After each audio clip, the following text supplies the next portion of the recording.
자, 오늘은 141페이지 평면 벡터의 성분과 내적에 관한 이론 중에 네 번째 파트 평면 벡터의 내적과 수직, 평행에 대해서 알아볼 건데, 자, 우리가 수직 관계에 있다 라고 하면은 보통 직선으로 얘기를 하죠. 수직 관계에 있을 때는 보통 직선으로 설명을 합니다. 그래서 직선이 서로 수직이다 그러면 원래는 기울기의 곱이 마이너스 1이라는 거를 증명을 해야 되는 거예요. 그러니까 기울기의 곱이 마이너스 1임을 이용하는 거예요. 직선이었다면. 근데 얘는 지금 뭐냐면 벡터야. 그래서 우리가 벡터는 처음부터 방향을 가지고 있는 표현법이란 말이에요. 방향을 가지고 있는 수의 표현법이에요. 그때 우리가 그 벡터의 방향을 나타내는, 그치? 벡터의 방향을 나타내는 뭔가가 있을 거 아니야. 그쵸? 그건 우리가 보통 성분을 보면 알 수는 있어요. 그쵸? 아니면 그냥 벡터를 정의를 그냥 A 벡터, B 벡터 이렇게 정의를 해버릴 수도 있는 것이고, 어찌됐든 벡터라는 것은 이미 방향을 가지고 있기 때문에 기울기 이런 거는 우리가 생각할 필요가 없는 거예요. 무슨 뜻인지는 알겠죠? 그래서 A라는 벡터와 이건 이미 방향 가지고 있는 거예요. B라는 벡터가 A라는 벡터하고 B라는 벡터가 서로 수직 관계에 있다. 이걸 이제 선생님이 예를 들어서 수직 표시는 이렇게 표시를 하죠.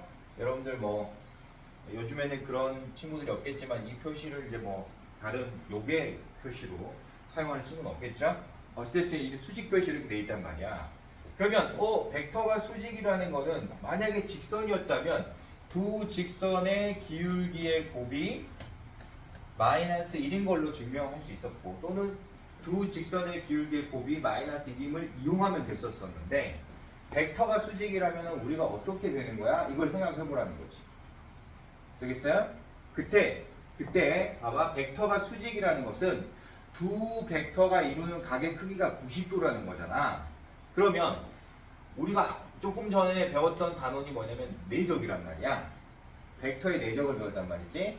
우리 벡터의 내적할 때 어떻게 했냐면 A 벡터하고 B 벡터의 내적을 할 때 어떻게 표현했냐면, 선생님이 일단은 방향을 바뀌어야 되는 것이다 라고 해서 두 벡터가 이루는 각의 크기를 세타라고 했을 때 코사인 세타를 곱하고, 코사인 세타를 곱한 후에는 방향이 같아졌기 때문에 각각의 벡터의 크기의 곱만을 계산하면 되는 것이다 라고 했었죠. 근데 벡터가 수직이라면 두 벡터가 이루는 이 각의 크기가 90도가 된다는 걸 말하는 거잖아. 그럼 코사인 90도는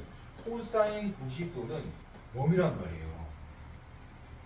코사인 90도는 0이야. 그치? 그러면 벡터를 내적했을 때 그 결과가 0이 되겠죠. 왜? 코사인 90이 0이니까. 이해할 수 있겠니? 두 벡터의 내적은 코사인 세타를 곱해서 계산하는 거예요. 근데 이 코사인 세타, 이 세타가 90도일 때 코사인 세타의 값은 0이란 말이야. 따라서 벡터의 내적의 결과가 0이 돼버리는 그런 현상이 발생하겠죠. 그럼 우리가 두 벡터가 수직이다라는 것의 의미는 두 벡터의 내적이 0이 됨을 의미하는구나.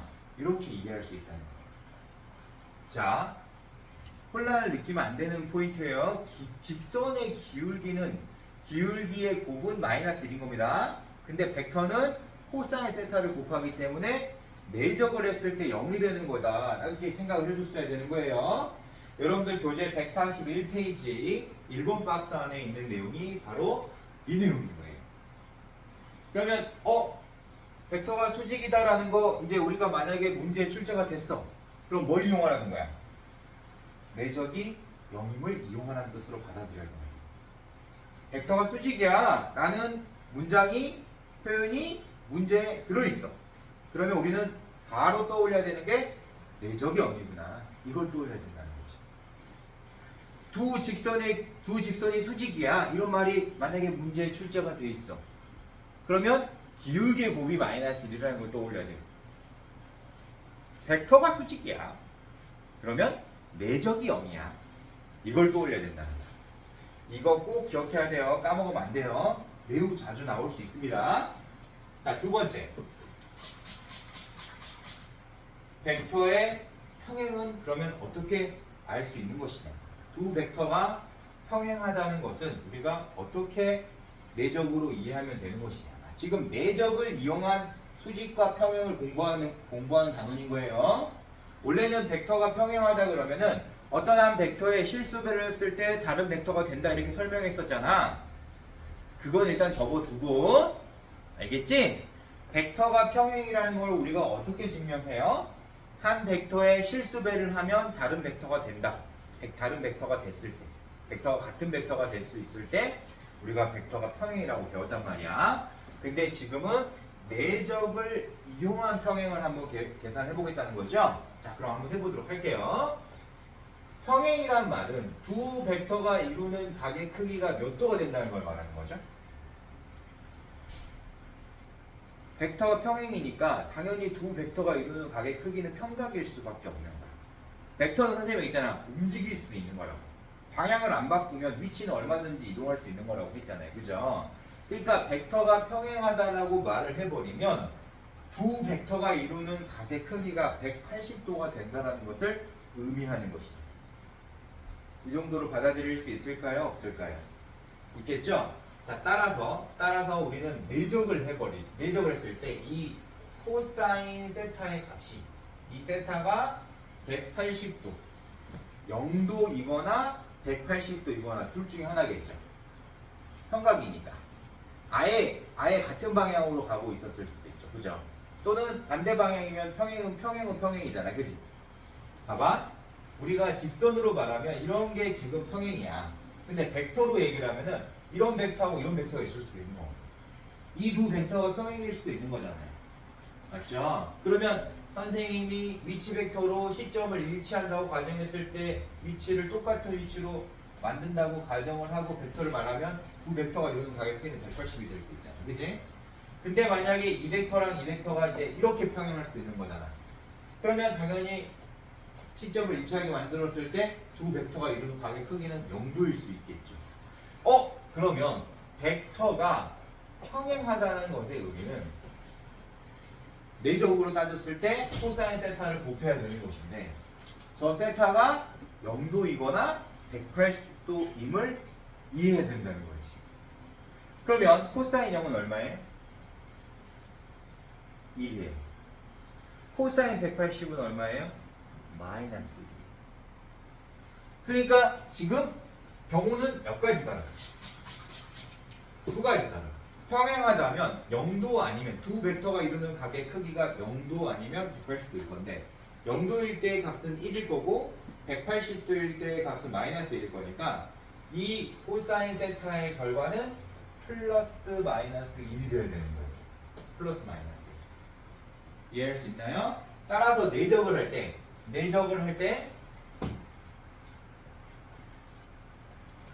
두 벡터의 크기를 곱한 값에 1을 곱하거나 두 벡터의 크기를 곱한 값에 마이너스 1을 곱해서 결과가 만약에 만들어진다면 우리는 두 벡터가 평행하다고 알 수 있겠죠. 코사인 세타의 결과가 1 또는 마이너스 1이 나올 거니까 내적을 했을 때 두 벡터의 크기를 곱한 값에 같은 값, 그러니까 1을 곱하거나 마이너스 1을 곱했을 거니까 두 벡터의 크기를 곱한 값과 내적이 같은 결과가 나오구나. 그죠?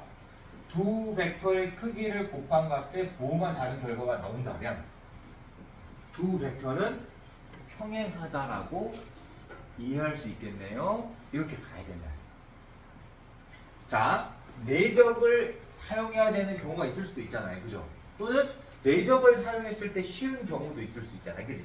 그러니까 우리가 앞에서 배웠던 A 벡터와 B 벡터가 만약에 평행하다면, 너네 둘이 평행하다면 앞에서 배웠던 야 A 벡터 하고 B 벡터의 관계는 실수를 어떤 실수를 곱하면 같아질 수 있는 관계야. 이렇게 말해도 되지만 이해할 수 있겠어요?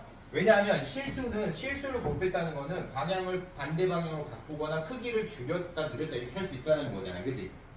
평행의 관계에 있으니까 그런 식으로 실수를 곱하면 같은 벡터가 될 수 있다는 걸 이해를 해야 된다는 거야. 이거는 벡터의 실수배를 이용해서 우리가 평행 관계를 지금 이용하고 증명하는 거거든. 그치? 근데 내적을 이용할 때는 두 벡터의 크기를 곱한 값에 부호가 안 변한 거. 그러니까 1을 곱했으니까 당연히 두 벡터의 크기를 곱한 값과 똑같은 값이 나오겠죠. 그쵸? 또는 두 벡터의 크기를 곱했을 때하고 부호만 다른 결과가 나오겠지. 그런 결과가 나와도 우리는 두 벡터가 평행하다라고 이해를 해야 된다는 거예요. 그러면 이제 한 번만 정리해보고 가자. 두 벡터가 수직이에요. 그럼 어떻게 하라고? 내적의 결과가 0이라는 걸 이용하라는 거예요. 두 벡터가 평행해요. 근데 내가 만약에 실수배를 이용하는 게 쉽다. 그럼 이걸 써야 돼. 당연히. 쉬운 걸 쓰는 거 맞아. 알았지? 근데 내적을 우리가 이용하는 게 더 쉬울 수도 있잖아. 왜냐하면 내적에 관한 조건이 주어질 수도 있는 거니까. 그치? 그래서 만약에 평행하다라고 했는데 이걸 내가 사용하는 것보다 조건이 이런 게 주어져 있어가지고 이걸 이용하는 게 편하다면 당연히 얘를 이용해야 된다는 거야. 알겠지? 쌤 설명 이해할 수 있어요? 없어요? 있죠? 그러니까 여러분들이 지금 배우는 이론은 어렵게 생각할 필요는 없는 거예요. 내적은 우리가 코사인 세타를 곱해서 계산하는 거니까. 그 코사인 세타의 값이 수직 관계에 있으면 0이 되는 거고 평행 관계에 있으면 1 또는 마이너스 1이 되는 거다. 이 정도만 기억하고 있어도 충분히 여러분들이 이 내용을 이해할 수 있었을 겁니다. 되겠죠? 좋아요. 아주 잘하고 있어요. 자, 그래서 142페이지 필수예제 15번 매우 쉬운 문제지만 연습 삼아서 필수예제 15번을 선생님과 한번 풀어보도록 하자. A 벡터가 3,1이라는 성분으로 표현되어 있는 거고 B 벡터는 1,2라는 성분으로 표현이 되어 있네요. 자, A 벡터는 3,1의 성분으로 표현이 되어 있고 B 벡터는 1,2의 성분으로 표현이 되어 있는 상태에서 A 벡터 마이너스 X B 벡터와 A 벡터 플러스 B 벡터가 다음 조건을 만족시킬 때 x의 값을 실수 x의 값을 구해보세요 라고 했죠. 자, 우리 A 벡터의 성분과 B 벡터의 성분을 알고 있으니까 A 벡터 마이너스 x B 벡터의 성분도 표현할 수 있다. 이해할 수 있죠? 물론 x가 사용되겠지만 성분을 x를 이용해서 표현을 해보도록 해야 되는 거예요. 성분이 주어져 있으니까. 그러면 A 벡터 마이너스 x B 벡터의 성분은 우리가 어떻게 되느냐? 3에서 x를 빼야지 되겠죠. 따라서 3 마이너스 x, 1에서 x를 곱해서 빼면 되잖아요. 그죠? x를 곱하면 2x 되잖아. 그걸 빼면 되는 거니까 1 마이너스 2x라는 성분을 우리가 성분으로 표현할 수 있다. 매우 쉬운 풀이가 되겠죠? 그 다음에 A 벡터 더하기 B 벡터의 성분도 같은 방법으로 표현을 해주면 3하고 1하고 되었으니까 4, 1과 2를 더해야 되는 거니까 3으로 표현이 되겠죠. 이렇게 표현할 수 있겠죠? 자, 이제 성분 표현한 후에 첫 번째 조건이 뭐냐? 두 벡터가 수직이라는 거야. 1번 문제가 두 벡터가 수직일 때 x는 어떻게 돼야 돼? 이렇게 물어본 거예요. 자, 선생님이 여러분들한테 조금 전에 이론 설명할 때 문제에 수직이라는 표현이 딱 되어 있어. 그러면 내적의 결과가 0임을 이용하라 그랬지. 그러면 이 벡터랑 이 두 벡터를 내적했을 때, 두 벡터를 내적했을 때 그 결과가 0이어야 되는 거예요. 그러면 성분을 알고 있을 때 내적은 매우 쉽다는 거 여러분들 다 알고 있죠. 자, 성분을 알고 있기 때문에 내적을 하면 성분의 x를 곱하고 성분의 y를 곱한 다음에 더하면 되는 거잖아요. 그래서 결과적으로 12-4x와 3-6x를 더하면 내적이 되는 건데 이 내적의 결과가 수직관계에 있으니까 0이 되는 거야. 엄청 쉽죠? 이거 푸는 거. 그죠? 그러면 얘 풀어보면 15-10x는 0이어야 돼. 따라서 x는 10분의 15. 즉 얼마다? 2분의 3이라는 것을 매우 쉽게 알아낼 수 있겠죠? 자, 두 번째. 너네 둘이 평행하다면 x는 어떻게 돼야 돼? 이거 물어본 거예요. 너네 둘이 두 벡터가 평행하면 x는 어떻게 돼? 라고 물어본 거예요. 자, 선생님이 분명히 얘기를 했어요. 실수배를 했을 때 같아지면 평행관계에 있거나 또는 내적을 이용할 때는 내적의 결과가 두 벡터의 크기의 곱과 같은 값이 되거나 부호만 다른 값이 되거나 즉 절대값이 똑같다는 뜻인 거예요. 무슨 뜻인지 이해할 수 있죠? 그럼 여러분들이 판단을 해야 돼. 내가 야 여기다가 t 곱하든 여기다 k를 곱하든 여기다 k를 곱하든 어찌됐든 둘 중에 하나에다 k를 곱해서 똑같다고 놓고 푸는 게 빠를까? 아니면 내적의 결과랑 너 크기 따로따로 구해서 그 곱한 결과의 절대값이 똑같다고 말하던가 둘 중에 하나는 해야 된다는 거잖아요. 그쵸? 그러면 이 문제에서는 어떤 게 더 쉬워? 그거는 여러분들 취향에 갈려 있는 거야. 그러면 선생님은 일단은 가르쳐주는 입장이니까 당연히 둘 다 해보겠죠. 우리가 연습 삼아서 알려주는 이론이니까 당연히 둘 다 풀어주겠죠. 자, 첫 번째 우리 배웠던 대로 해보도록 하자. 실수를 곱해서 같아지면 평행이다. 한번 해볼게요. 성분 알고 있으니까 매우 쉬운 거예요. 여기다가 k를 곱해볼게요. 그러면 4k, 3k가 성분이 될 거고 너네 둘이 똑같아지면 평행인 거야. 따라서 3-x와 4k가 같아야 되고 1-2x와 3k가 같아야 되는 거예요. 이거 두 개 연립하는 거는 매우 쉽죠? 위에 있는 식에 2를 곱한 다음에 빼버리면 그쵸? k 값을 찾을 수 있잖아요. 그죠? 그럼 k 값을 찾고 나면 k에다가 얼마를 대입했을 때 x 찾아줄 수 있어 없어? 있지. 그러니까 이거는 단순한 연립 1차 방정식만 풀 수 있으면 해결이 되는 문제였다. 자, 선생님이 이 풀이는 어떤 걸 알려준 거냐? 아까 알려줬잖아요. A 벡터랑 B 벡터가 평행하다면 A 벡터하고 B 벡터 둘 중에 아무데나 실수 K를 곱해서 같아지면 되는 거야. 라고 선생님이 이해하라 그랬죠? 이거는 선생님이 실수를 곱해서 평행관계를 증명하는 이론인 것이고 내적을 구할 때는 어떻게 되냐? 야, 너네들이 내적한 게 그냥 벡터의 크기의 곱이랑 똑같아. 대신에 이 뒤에 곱해져 있는 숫자가 1 아니면 마이너스 1일 거니까 부호는 다를 수 있어. 이 얘기였지? 선생님이 지금 이거는 첫 번째 풀이에요. 너한테 k 곱해서 똑같다고 말한 거예요.